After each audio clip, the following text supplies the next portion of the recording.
Lo que no se nombra no existe. Michael Foucault.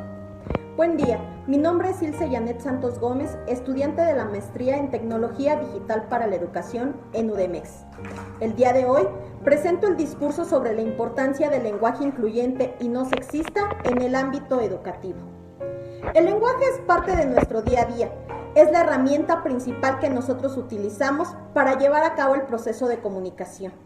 Ya sea de manera oral o de manera escrita, tenemos la necesidad de comunicarnos en los distintos ámbitos a los que pertenecemos. Actualmente mucho se habla del lenguaje incluyente y del lenguaje sexista, pero ¿realmente qué es? Muchos aún desconocen el significado de él. En el Manual Incluyente y No Discriminatorio de la Ciudad de México, la discriminación se entiende como un trato desigual, en forma de distinción, restricción o preferencia, que es evidentemente injusto y excluyente si no está basado en cuestiones objetivas y cuestiones razonables. En esta ocasión, quiero hacer énfasis al lenguaje incluyente y no sexista en el ámbito educativo, ya que como docentes tenemos la gran responsabilidad de revisar esas actitudes y creencias que tienen nuestros estudiantes, las cuales muchas veces naturalizan la violencia y el sexismo dentro del aula. No tenemos que esperar a ver golpes, sangre, para saber que se está generando un tipo de violencia dentro de las aulas. A veces, una sola palabra basta para que de manera inconsciente quizá se denigren a los seres humanos, a esos alumnos que tenemos dentro de las aulas. Recuerdo muy bien que cuando estaba en la secundaria, mis compañeros a modo de juego, según ellos, decían frases como: vieja el último, no seas maricón, no chilles que pareces vieja. Los maestros, recuerdo, que hacían caso omiso, respaldándose con: están jugando, son niños, no saben lo que dicen. Pero realmente, ¿es válido que como maestros hagamos caso omiso a ese lenguaje? ¿Tenemos idea de cuánto puede dañar una frase de ese estilo a las personas que las reciben? El lenguaje incluyente no es una exageración. Es necesario que se cambie la manera en que nos expresamos. El incluir a las mujeres en nuestro lenguaje es esencial. No basta con solo hablar de manera general, como muchas veces lo decimos. Suponer que en ese vocabulario general ya estamos incluyendo a las mujeres. El lenguaje que utilizamos denota nuestra cultura. El lenguaje puede destruir o puede construir. ¿Queremos parar la violencia? ¿Queremos evitar la desigualdad? Entonces hay que empezar con el uso de un lenguaje idóneo, un lenguaje correcto. No existe la ingeniero, es la ingeniera. ¿Por qué aún en pleno siglo XXI seguimos usando esos términos? Porque lamentablemente no se le ha dado la importancia que este lenguaje merece. Es necesario incluir un lenguaje incluyente y no sexista.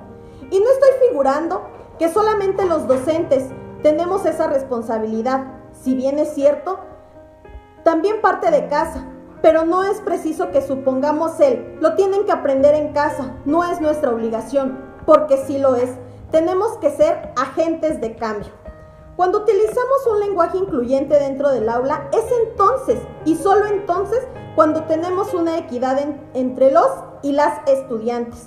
Cuando ingresé a la docencia, recuerdo muy bien que diario entraba saludando, pero lo hacía de manera general, o al menos así lo suponía. Buenos días, niños. En una ocasión, una alumna me dijo: maestra, ¿por qué a nosotras nunca nos saluda?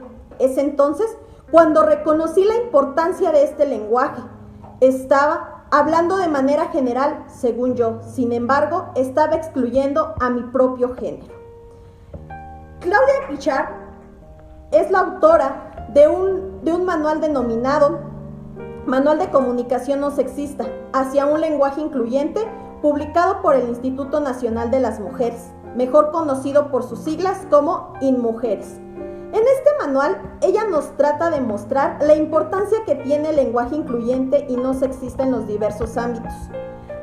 Un capítulo que me llama mucho la atención y que me interesa es su capítulo 6, denominado El sexismo.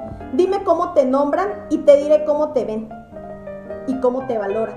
Entre este capítulo hay algo muy interesante que esta autora menciona. Por ejemplo, el hecho de decir señor González y familia o señor y señora González. ¿Por qué no crear una invitación donde diga señora González y señor o señora González y familia? Es aquí la importancia de hacer ese uso del lenguaje incluyente y no sexista. El grupo de trabajo de la Inspección Central de la Educación en el año 2008 realizó una muestra de 53 libros de texto de diferentes materias y cursos de distintas editoriales y concluyeron lo siguiente: se ha producido un avance en la erradicación de contenidos discriminatorios, aunque todavía permanecen algunos aspectos: educación, igualdad, sexismo. Esto es necesario que se elimine. ¿Por qué? Porque todos y todas somos iguales. El lenguaje es una construcción social e histórica que se aprende, se transmite, pero lo más importante, se puede modificar.